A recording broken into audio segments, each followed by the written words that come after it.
የረመዳን ትልቁ ኪሳራ ምን እንደሆነ ታውቃላችሁ? ያስከፋናቸው ያስከፉንን፣ ያስቀየምናቸው ያስቀየሙንን የኛ ወንድም እህቶች አው ሳንላቸው ከልባችን ለአላህ ብለን ይቅርታ ሳናደርግላቸው መጾማችን ነው። የፈለገ በኢባዳ ብንበረታ፣ ጾማችንን በአግባቡ ምንጾም፣ ሰላታችንን በአግባቡ ብንሰግድ፣ ዱዓ ብናበዛ፣ የጾሙን ህግጋት በሙሉ አጥብቀን ብንጾም፣ ነገር ግን ከልባችን ከውስጣችን ለአላህ ብለን አውፍ ያላልናቸው ወንድም እህቶች እስካሉ ድረስ ወላሂ ሙስሊም ወንድም እህቶቼ ትልቅ ኪሳራ ውስጥ ያለ ነው።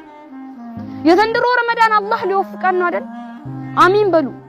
ደርሰው ከሚጾሙት ጾመው አጅሩን ከሚሰበስቡት አላህ ያድርገን። አዲስ ማንነት የምንለብስበት፣ ስማችንን የምንመስልበት፣ ወንጀላችን በሙሉ ንጹህ በንጹህ ሆኖ ወንጀላችን የሚማርበት